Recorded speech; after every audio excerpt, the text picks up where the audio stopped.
Bom dia, sejam bem-vindos a mais um webcast. Esta sessão tem como foco o incentivo fiscal à valorização salarial, mais conhecido como IFVS.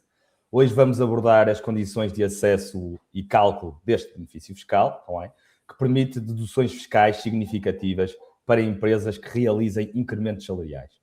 Para nos ajudar a entender melhor este tema, temos connosco o Diogo Lorena, Senior Consultant da EFI Group by EPSA. Durante esta sessão poderão colocar todas as vossas questões aqui no nosso chat, ok? E nós, assim que possível, iremos esclarecê-las.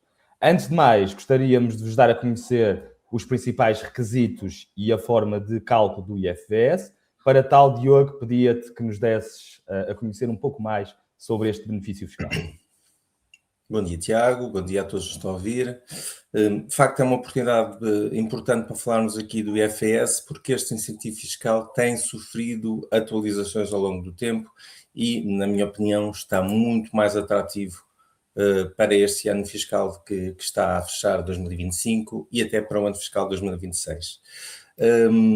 O incentivo fiscal à valorização salarial permite deduzir o lucro tributável, ao lucro tributável os encargos correspondentes a aumentos salariais de trabalhadores com contrato sem termo, quando estes são abrangidos por instrumentos de regulamentação coletiva de trabalho, quer seja contrato de trabalho coletivo, contrato coletivo de trabalho, acordo coletivo de trabalho, acordo de empresa. Quais são aqui as condições de elegibilidade logo à partida, e algumas delas são bastante gerais para os vários benefícios fiscais que existem disponíveis às empresas. Dispor de contabilidade organizada, o lucro tributável não ser determinado por métodos indiretos e ter a situação tributária e contributiva regularizada. Estes três são transversais à maioria dos benefícios fiscais que estão disponíveis às empresas, se não a todos. Neste caso específico, os trabalhadores que não são elegíveis têm que ser, como já disse, têm que ser abrangidos por um acordo coletivo de trabalho. Os que também não são elegíveis, trabalhadores que integrem o agregado familiar da entidade patronal, assim como trabalhadores que tenham direito ou indiretamente, direto ou indiretamente, uma participação não inferior a 50% do capital social e dos direitos de voto da empresa. Como é que nós aplicamos estes benefícios fiscais? Como eu já disse, aplicamos aos aumentos salariais dos trabalhadores com contrato por tempo indeterminado ou sem tempo, como normalmente se diz, e aplicamos a trabalhadores, ou seja, para aplicarmos este contrato, este benefício fiscal, temos que ter um aumento da retribuição base anual média da empresa, deve ser pelo menos de 4,7% em relação ao ano anterior. Como é que este cálculo é feito? Normalmente faz-se com o cálculo da retribuição anual média da empresa no fim do ano anterior, neste caso de 2024, comparando com o cálculo do aumento de retribuição base anual média do ano de 2025, neste caso. Em termos de aplicação depois na prática, uma vez verificadas estas condições, temos que ainda ter em consideração que para ser aplicável este benefício, os trabalhadores que recebam menos ou um valor equivalente à média anual da empresa no final do ano anterior têm que ter um aumento de pelo menos 4,7% em relação ao salário do ano anterior. O montante máximo destes encargos que são majoráveis são determinados através de uma aplicação de um limite de 5 vezes a remuneração mínima mensal garantida, que no ano de 2025 foi de 860 euros, ou seja, no máximo podemos majorar um encargo com aumentos de 4.350 euros por trabalhador. E estes são, em termos largos, as condições do IFS. Obrigado, Diogo, pela explicação. De facto, este pode ser um instrumento fiscal muito interessante para as empresas, sobretudo aquelas que têm algum número de trabalhadores, um número de colaboradores pelo menos superiores aqui a 40 colaboradores. Nesse sentido, gostaria de fazer aqui algumas questões adicionais. A primeira seria, no foco deste benefício, estão os aumentos salariais. Que rúbricas devem ser consideradas exatamente, sobretudo aquelas que têm... que rúbricas e quais são alguns exemplos do que fica de fora daquilo que são as rúbricas a considerar? Para este incentivo fiscal, o que é considerado é a remuneração base, aquilo que nós normalmente chamamos o salário bruto.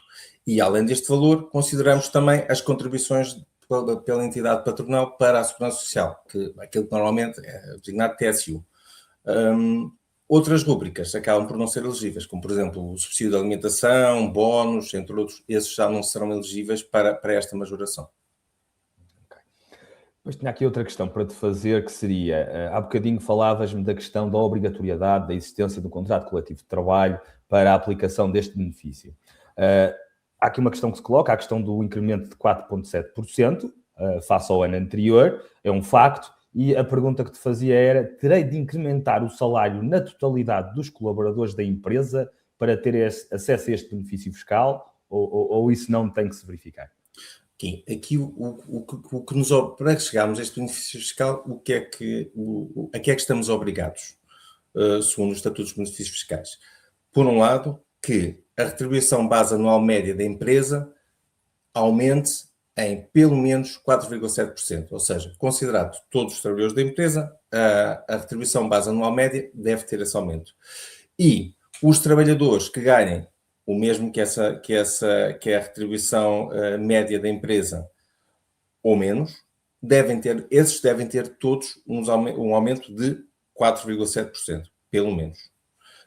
Portanto, nós não temos que fazer um aumento salarial em todos os trabalhadores da empresa de forma uniforme, mas temos que garantir estes dois pressupostos. Ok, perfeito.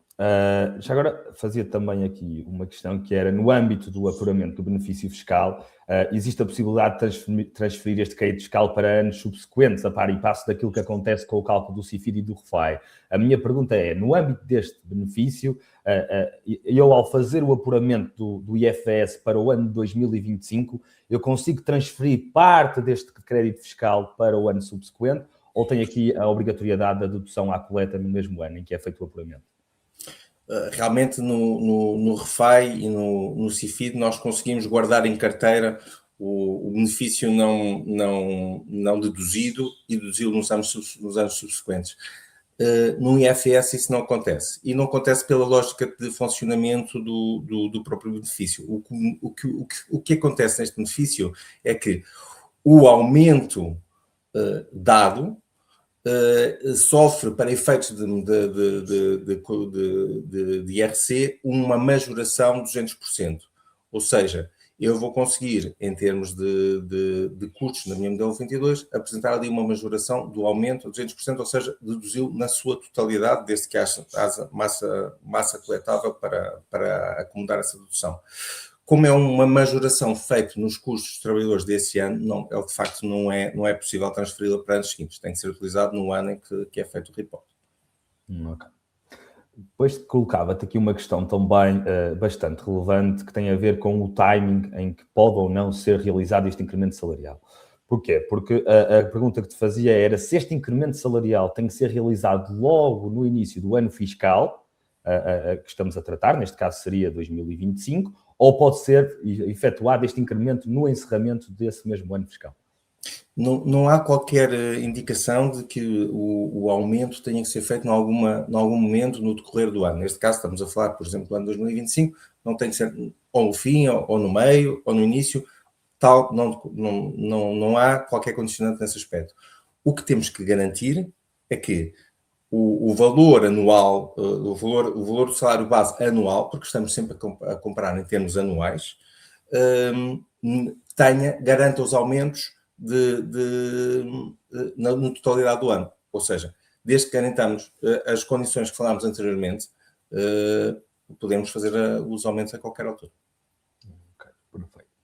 Depois, há aqui uma questão que também se colocava e é importante esclarecer. O RFAI, que é um outro benefício fiscal, permite fazer aqui alguma retificação ao modelo 22 e permite recuperar investimentos que tenham sido realizados no ano 2024.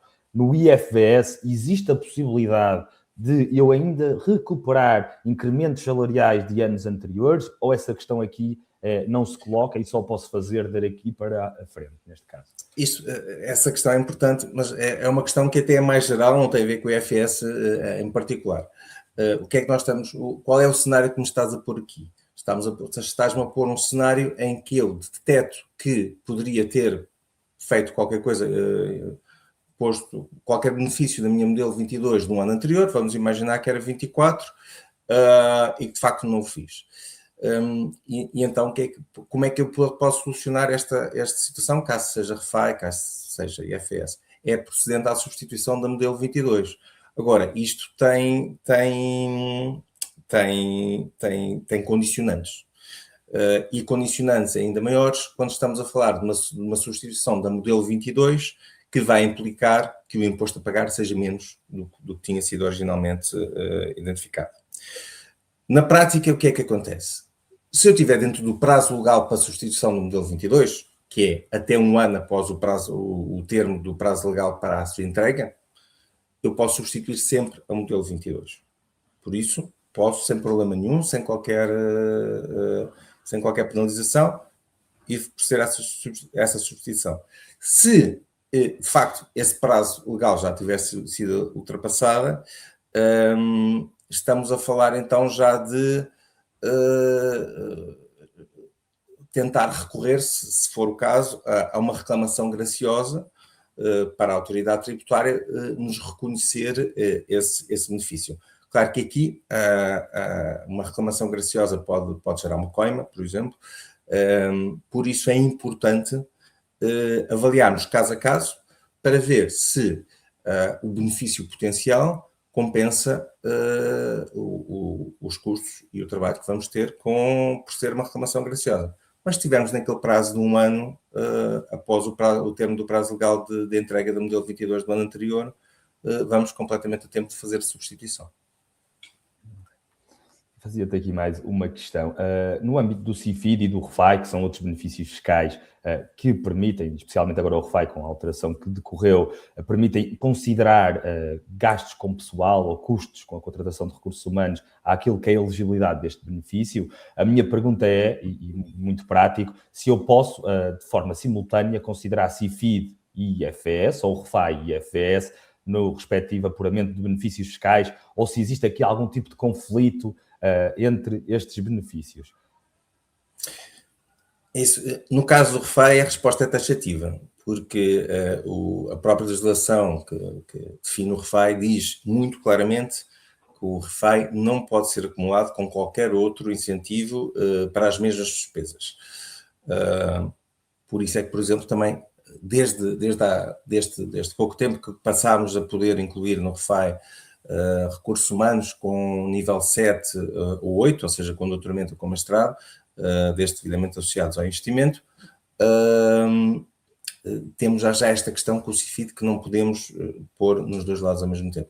O CIFID não tem esta indicação tão taxativa como o RFI, mas há um princípio geral de não acumulação de benefícios sobre a mesma despesa, pelo que terá que ser visto caso a caso como é que está a ser calculada a situação e quais são as situações mais vantajosas. Depois fazia-te aqui a questão, porque é mais relacionada com o processo em si, ou seja, com o processo de apuramento deste benefício, sendo este um benefício fiscal a aplicar sobre incrementos salariais já ocorridos, qual é a principal documentação e quais os prazos a cumprir para termos sucesso neste apuramento? Tu há bocado estavas-me a falar no CIFID e até o CIFID é um bom exemplo para compararmos aqui com a IFS no sentido em que o CIFID é um benefício fiscal para o obtermos, temos que ter uma aprovação de uma entidade. A ANI, submetemos um projeto à ANI e ele é aprovado e daí obtemos um benefício fiscal. No caso do IFS, são incentivos que não precisam dessa aprovação. O que é que isto significa? Que, em termos de prazos, o que nós temos que fazer é submetê-lo, quando submetemos a modelo 22, incluir o benefício que calculamos. Em termos de documentação, claro, temos que garantir sempre que temos toda a documentação em relação aos salários dos nossos trabalhadores, no ano anterior do próprio ano, ao pagamento de segurança social e ao próprio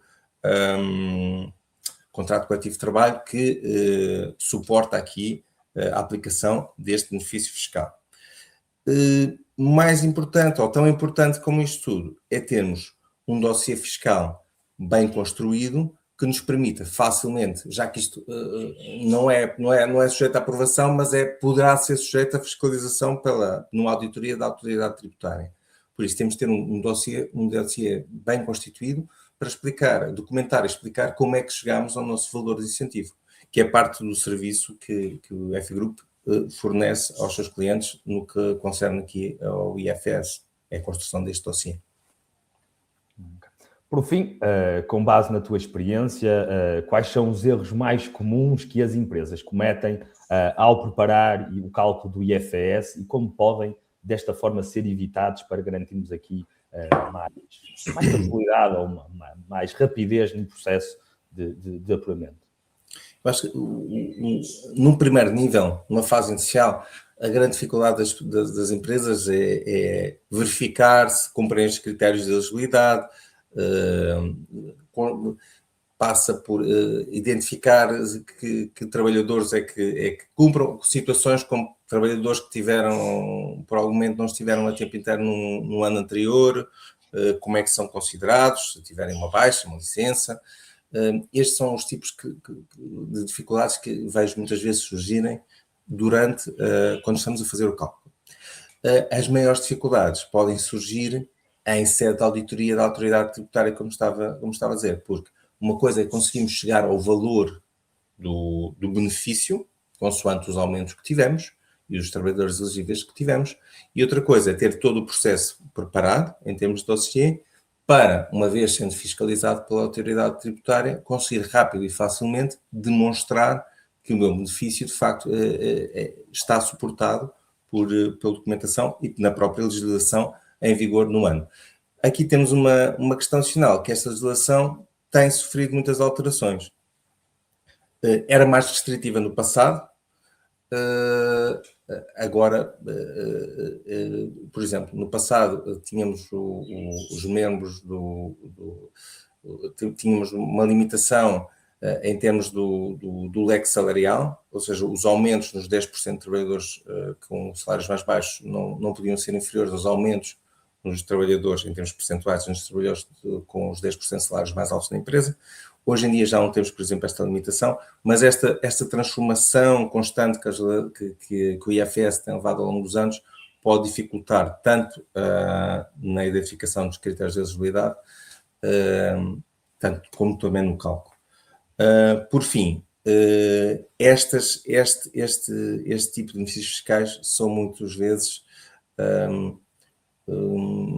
sujeitos a interpretações pela própria autoridade tributária, pelo que pode ser difícil para uma empresa que não esteja a trabalhar nisto todos os dias conhecer todos os pareceres vinculativos que vão surgindo acerca do assunto por parte da autoridade tributária. Obrigado, Diogo, por este esclarecimento. No que diz respeito às regras da aplicação deste regime relativamente ao ano fiscal de 2025, estas são as regras para que as empresas possam verificar se conseguem ou não garantir os critérios de elegibilidade para o ano fiscal de 2026. Perguntava-te se existem algumas alterações no âmbito destes critérios de elegibilidade do regime. As grandes alterações foram de 24 para 25. Para 26 não estão publicadas alterações de fundo em relação às regras que apresentámos aqui. O que poderei apontar como grande diferença é que no ano de 25 é exigido um aumento de 4,7% nos vários critérios que falámos. No ano 26 está previsto que esse aumento seja de 4,6%, ou seja, uma ligeira baixa, muito reduzida. Okay, perfeito. Então as empresas este ano não terão a necessidade de incrementar, pelo menos em 4,7% e passará para 4,6% para garantir a elegibilidade do IFS. Exatamente. Por hoje é tudo. Qualquer questão que tenham poderão sempre deixar nos nossos comentários e a nossa equipa técnica responderá com a maior brevidade possível. Se efetuou aumentos em 2025, Aproveite esta oportunidade para aliviar a sua carga fiscal. Estamos aqui para vos ajudar no processo do apuramento do IFVS e outros benefícios fiscais. Até ao próximo webcast. Obrigado.